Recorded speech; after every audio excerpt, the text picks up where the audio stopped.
வந்திருக்கும் பெரியோர்கள், தாய்மார்கள், மாணவர்கள்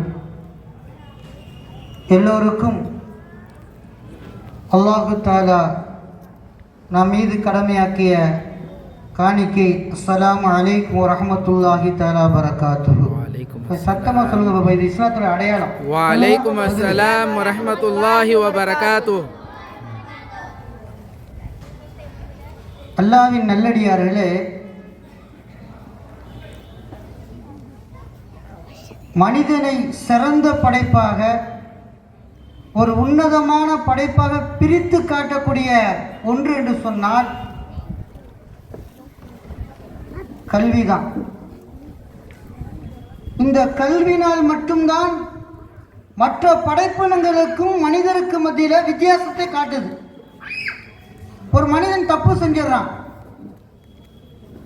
ஒரு மனிதன் ஏதாவது ஒரு செயலை செஞ்சிடறான் கெட்டதாக, அவனை நம்ம எப்படி சொல்லி திட்டுறோம்? ஒரு மிருகத்துக்கு ஒப்பிடுறோம்.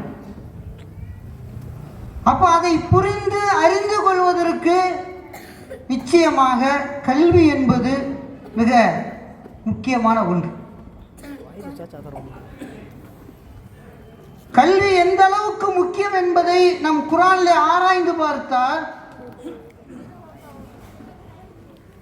அல்லாஹ் தஆலா தன் திருமறையிலே வஅல்லம ஆதமல் அஸ்மாஉல் குல்லஹா,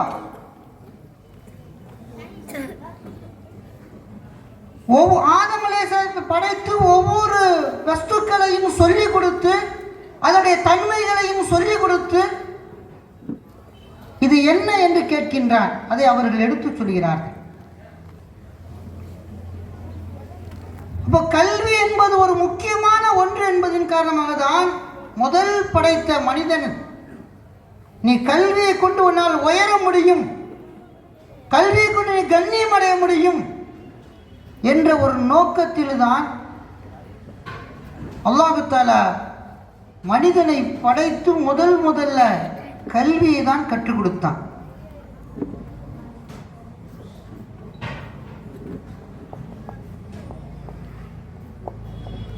இந்த கல்வி என்பது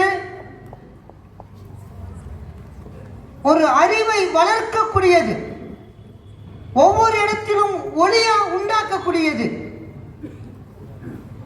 ஒரு மனிதருக்கு கல்வி இல்லைன்னு வச்சுக்கோங்களேன், இருளை போன்று நம்ம ஒண்ணுமே செய்ய முடியாது. உலக கல்வியா இருக்கட்டும், மார்க்க கல்வியா இருக்கட்டும், ஒருத்தர் கல்வி இல்லை, ஒரு ரயில்வே பிளாட்பாரத்தில் போய் டிக்கெட் எடுக்க யோசனை பண்றார், ஒரு புக்கிங் பண்றதுக்கு யோசனை பண்றார், ஒரு பேங்க்ல எழுதுறதுக்கு யோசனை பண்றார். மார்க்க கல்வி தெரியல, தொழுவதற்கு யோசனை பண்றார்.